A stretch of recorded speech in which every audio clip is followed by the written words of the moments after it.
Alright guys, Murph's here, and today, at viewer request, we're going to discuss a rather specific topic.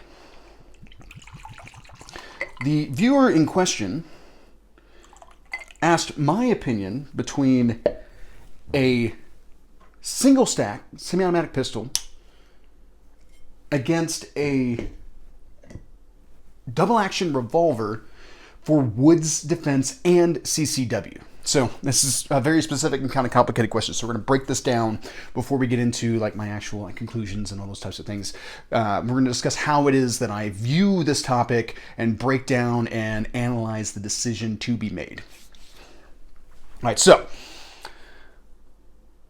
Woods Defense. I've done a couple of videos on Woods Defense here in the past. I've gone over things in my collection that I consider to be viable for Woods Defense type options.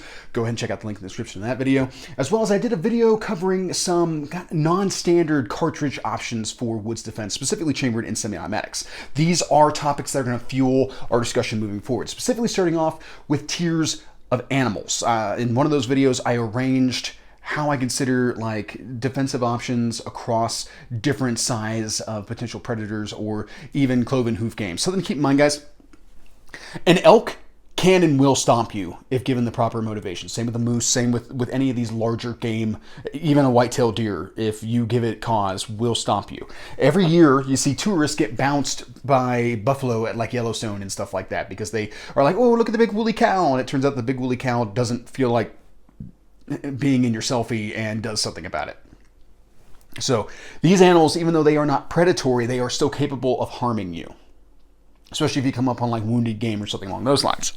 So the tiers that I arrange things in is you have your bottom tier, which is going to be like coyotes, wolves, feral dogs, stuff like that. You could throw bobcats in there, but I can't imagine a bobcat being very interested in trying to like take on a human, and B, how threatening is a wildcat really if you know it well enough to be able to call it by its first name.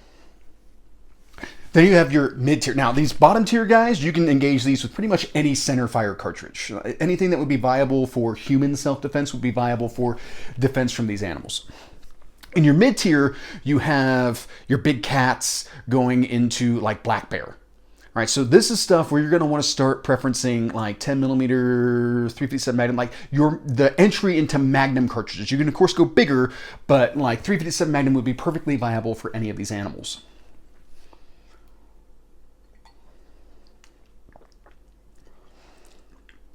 Oh, that's really good. It's very bold. Keep in mind, guys, also bear with me. We just had our first frost this morning. My allergies are definitely kicking in. I'm doing my best to be able to like manage them. That's what the bourbon's for. All right, now you get into your top tier, and now we're talking about bears and moose and all those types of things. Very large animals that you can use lighter cartridges to defeat, but you're going to have to preference very specific engagement areas in order to be able to do so. Really, you would be better off living at like 41 Magnum, 44 Magnum, 454 Casull, so on and so forth. A buddy of mine lives in Alaska, and sometimes he carries a Glock 43X and a plus P plus load with hard cast bullets from either Underwood or Buffalo Bore, I don't remember which. His concept is that if he were to engage an animal with this load, it would be that he's going to go for the shoulders, he's going to break the shoulder, and then finish out the fight that way. If the animal can't get to him, then it can't harm him. That is an idea that's going to kind of play moving forward. So that's a concept that you could utilize if you're going to carry a lighter cartridge against some of the top tier of predatory game, but you have to have that concept firmly in mind.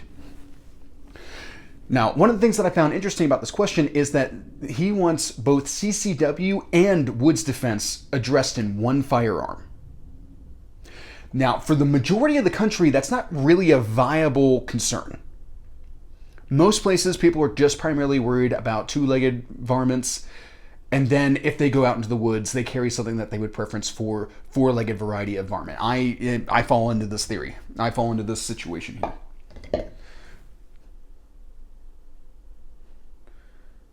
I scared off the sneeze. Okay. We'll chase it away. All right, so most people, it's one or the other. Very few people will live in a circumstance where they are actually required to be able to cover both. And for those people, they would be living in like Montana, Wyoming, Alaska. Places where they could just as easily encounter a bear rummaging through someone's trash as they could a tweaker or anyone who means to do them harm. And again, this is going to wind up driving a very weird dynamic here, because guns that I would preference for predatory game, I would not necessarily preference for self-defense. Like, yes, a 44 Magnum will kill somebody, but a 44 Magnum is going to be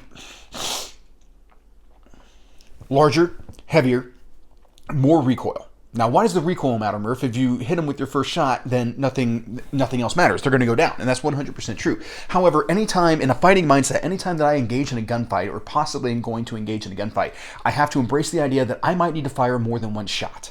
In fact, I might need to fire one more shot than what I actually think I'm going to shoot. That's how I frame that discussion in my mind.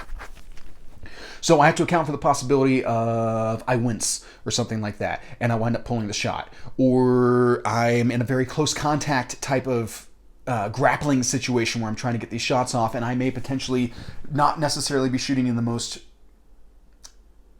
preferential of manners, I guess I should say. I'm not fighting the way that I want to. I'm not standing at 7 yards, being able to bring my weapon to full presentation and get my sights and all that kind of stuff. I might be shooting from retention, and there's a possibility that that first round may not hit. So now I need to account for recoil management and all those types of things. 44 Magnum, great, wonderful, powerful cartridge, is also going to have a lot of muzzle rise, a lot of disturbance to my sights, and then I have to get back onto that target. How far has that person moved? Is that person engaging me? How many rounds have they managed to rip off in the time that I've been trying to just get my second shot off? Whoever fills the air with more bullets has a higher probability of being able to finish the fight. So if he's ripping off 1.5, 2 rounds for every one that I fire, I am potentially on the back foot in this situation. I don't want that to necessarily occur. So when it comes to self-defense handguns, generally I'm preferencing the largest gun that I can get away with concealing, which is generally going to mean something compact and smaller. So I might be carrying a Glock 26, I might be carrying a 43X, I might be carrying a 43. I could be carrying, in my opinion, all the way down to a 380. Now, would I prefer to fight with a 380? No, if I know I'm going into a gunfight, I'm going to carry a double stack semi-auto, probably chambered 9mm. But for self-defense, where I'm not expecting that I'm going to be in a gunfight, I am just prepared for the possibility of getting into one, a Glock 42 chambered in 380 is perfectly acceptable to me. A snub-nose revolver is perfectly acceptable to me because of the lower probability of getting into the gunfight. When it comes to predatory game, I generally want a large caliber revolver, though I am open to the idea of semi-autos as well. So we can kind of see the disparity there in what it is that I'm looking for. That's going to make this conversation very interesting, and how it is that I have to navigate this process very interesting as well. From there, going into the choice of firearms. So in this case, he's telling me that I have to choose between a single stack, semi-auto, or a revolver. So I'm looking at both of these being single-digit capacity guns. Now, something I mentioned in previous videos is that I would prefer to not have single-digit capacity semi-autos for bare defense. But now my only other option is a revolver. So I'm going to have to play through both of these options and kind of weight and balance what it is that I'm going to be looking for in this case. So from there, why don't we go ahead and get into how it is that I kind of dissected this conversation and came to my conclusions. In this case, if we're talking about a single stack semi-automatic, we're most likely talking about something in a 1911 platform. But Murph, why the 1911 platform? There's options that are not 1911s that still have single-digit capacity, single-stack capacity. Why, what about like a Desert Eagle, or even going back to like the old Whitley Auto Mag? Kind of a throwback right there. Yes, those are options that are available. However, first off, the Desert Eagle's a boat anchor, and the Whitley's massive. Those are more of like dedicated hunting handguns than they are necessarily defensive options. Could you? Absolutely. You could carry something like that if you so chose. And concealment in this case is not necessarily the term that I want to get on. I know he said in his question CCW, we're primarily looking at, we're framing this question more as like single digit capacity than we are necessarily, or excuse me, wandered off there for a second. Like CCW, yes, is what it is that he's saying, but I think we have to frame what CCW is going to be in this case. When you're living in these types of locations, they're generally pretty cold, or at least they're cold for a good portion of the year, especially if you're talking about like Alaska. Wyoming, Montana, maybe not as much, but still, you're probably looking at preferencing outside the waistband carry. So it's more of a self-defense option than it is necessarily a concealed carry option. Concealment is very loose in this case, and that's okay. For the situation, for these circumstances, it makes sense. You're not necessarily living in an area where people are going to make a big fuss out of you open carrying a firearm. And you could still, have it covered up with a jacket or something along those lines, but you're going to want relatively easy access, especially if you're potentially getting ambushed by a bear. If that's in your realm of possibility, those are some things that you need to take into account. Desert Eagle, massive firearm. Definitely better as a dedicated hunting option than necessarily a day-to-day concealed carry option. Whereas a 1911, generally a little bit thinner, lighter frame, which is also to our detriment in some extent. We'll talk about that more as we go along, but it's going to be easier to be able to carry concealed. It's going to be easier, or to carry in general. It's going to be less taxing on the body and all those types of things. It's not going to be, pulling down your pants or anything along those lines. So we could be looking at stuff like the Kunan, or we could be looking at 1911s chambered in 45 Super, 460 Roland, 960 Roland, 9x25mm Dillon, 10mm, all those types of things. On the revolver side of things, I'm not necessarily talking about it in the scope of like a Ruger Super Red Hawk chambered in 480 Ruger or 454 Casull. In this case, I think we would be looking more at like a Smith & Wesson Model 329 PD, something that's fairly lightweight but chambered in 44 Magnum. We could be looking at a Smith & Wesson Model 69, 5-shot, fairly lightweight 44 Magnum. Something along those lines.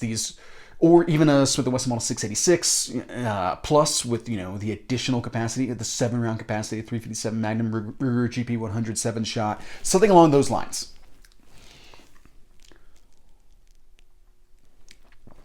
A lighter frame gun chambered in a Magnum cartridge. Okay. So how do I break down between these two? My normal knee-jerk reaction is to go towards the heavier cartridge in the revolver. However, and that is a good go-to. Like, you would be very safe in telling someone to do that. However, one of the things that I played through was now we have to look at like my engagement strategy. If I go with the Magnum cartridges, I can go center mass. I can try to penetrate organs and stuff like that and kill whatever charging animal in that manner. And that is consistent with also engaging, a human at that point. I'm not worried about like shooting the human in like the hips or the shoulders or anything along those lines. I'm generally going to preference center mass shots. That's how most people train. Outside of like maybe SWAT teams, military, it's a whole separate thing. Switches, timers, all that kind of stuff. Discussed that previously in a terminal ballistics video. If you're interested in that, go ahead and check out the link in the description. However, I do not want heavy Magnum cartridges whenever it is that I'm engaging a man for previously discussed purposes. So at this point now, I am looking at a semi-auto in order to be able to have a little bit like better recoil management and all those types of things. But here's one of the issues with the semi-auto option, because you are preferencing it for CCW, which means you need to train with it. And this becomes a bit of a cost issue. Now, here's where someone would say, well, you could get a 357 Magnum something, be it semi-auto or revolver, and you could train with 38s. But here's the deal. At some point, you have to train with that heavier load because it's going to be a different recoil management. And you're going to be fooling yourself with the lighter load thinking that you can rip off rounds really fast. And here's like the training mindset thing that might be difficult to make a jump on. Let's say I decide I'm going to carry a 10mm 1911. The vast majority of 10mm out of the market right now is more inefficient 40 Smith & Wesson. It's what would have been referred to as 10mm light a long time ago. So 180 grain loads moving at 40 Smith & Wesson speeds. So it's the size of a 10mm, but it's the ballistics of a 40 Smith & Wesson. That's why I call it 40 Smith & Wesson, or inefficient 40 Smith & Wesson. Yes, you could go ahead and rip off some like really fast times with a reload, like some really fast build drills and stuff like that. And sit there and go like, man, I'm so awesome. This 10mm is so easy to handle. And then you start running your actual like defensive loads. And you try to do that same thing. Now, all of this, your whole shooting cadence and speed, all this is supposed to be based off of how fast you can track your sights. Your sight picture should be the same from shots 1 through 1 additional past however many shots it is that you take. You take that last sight picture to make sure that your target's down, right? So you fire 5 shots, you get 6 sight pictures type of deal. Ideally, you should carry that same energy whenever it is that you go to your defensive load. However, there's a couple things that are going to be working against you in this case. Stress, your adrenaline pumping, and all those types of things. Already you're at a higher probability of maybe not necessarily tracking your sights correctly, falling to that lowest level train and all those types of things. If you do not train around that recoil and the management aspect of it and getting back on those sights, you are more likely to fail in the moment when adrenaline kicks in and all your sense falls out. You have to train to that higher level, and some of that is shooting your defensive load. Now, does that mean that every range session has to be your defensive load? Absolutely not. I wouldn't even say that every other range session necessarily has to be your defensive load. I will say that in my Magnum guns, I do shoot Magnum out of them every other range session. However, I also very infrequently shoot those guns. So, just to put that into perspective. I am less so worried about this if you're just running standard pressure ammunition. So if you carry, you carry Glock 43X and you carry 115 grain Hornady Critical Defense standard pressure ammunition, not that big of a deal to train with 115 grain standard pressure ammunition and switch over to your defensive load. But if you carry a 43X with those Underwood plus P plus hard cast loads, yes, you need to train with that ammunition at some point. It's very expensive. It's very, very cost prohibitive endeavor. This is something that you have to do very targetedly and very like pre-planned. Every couple of months I run, one or two boxes. I'm not saying you have to run a case of this ammunition through it because that's going to be cost prohibitive, but you do have to plan out that training in order to be effective with that gun, should the day ever arise when you have to use it, because you might have to use it on a bear, you might have to use it on a man. Either one of these you want to be ready, and this is one of the issues that we run into whenever it is that we're trying to bridge these two worlds. And this is relevant to some people, it's just not relevant to everybody. In this case, what I think makes the semi-auto win out over the revolver is not just loading and being able to get a little bit easier recoil management in the semi-auto, but the reloads. So I have a charging bear coming at me, and I'm standing there with, just for gigs, let's call it a 9x25 Dillon chambered 1911. So I've got 8 rounds in the mag, 1 in the pipe. So I've got 9 rounds on board. I can go ahead, and at this point, this grizzly's coming at me. I'm preferencing shooting at his shoulders, trying to break those bones. I start pumping rounds into him, and let's say the engagement's not done. He's still in the fight. I'm scared, but I've wounded him at least. I've made him a little bit less effective. I conduct a mag change, which I'm going to want like a flare bagwell. I'm going to want to deck this gun out to the 9s to be able to conduct this easily. I conduct a mag change, and then I start working center mass, or I go back to working on those shoulders or whatever it is, which is going to be more beneficial to me than if I'm running like a Smith & Wesson 686, trying to go for the shoulders, and now I have to conduct a revolver reload, which is slower, which is less efficient than a magazine reload on a semi-auto. Something that I discussed in semi-autos versus revolvers, which if you're interested in that video, go ahead and check out the link in the description. So that is the conclusion that I came to. Some sort of large bore chambered semi-automatic pistol. Maybe 460 Roland, but the problem with 460 Roland is that barrel comes with like its own set of springs as well as its own like muzzle brake. Not the biggest fan of compensators. It's going to kind of like affect your holster choices and all that kind of stuff. Just something to consider there. But something like 9x25 Dillon, 10mm. I think these would be the options that I would pursue. 45 Super on the low end, but I just don't know if 45 Super is necessarily doing enough to make the single digit capacity win out in this case. All right, guys. I think that pretty much covers my thoughts on this particular subject. I hope you guys found this interesting. That's pretty much what I got. Have a good day.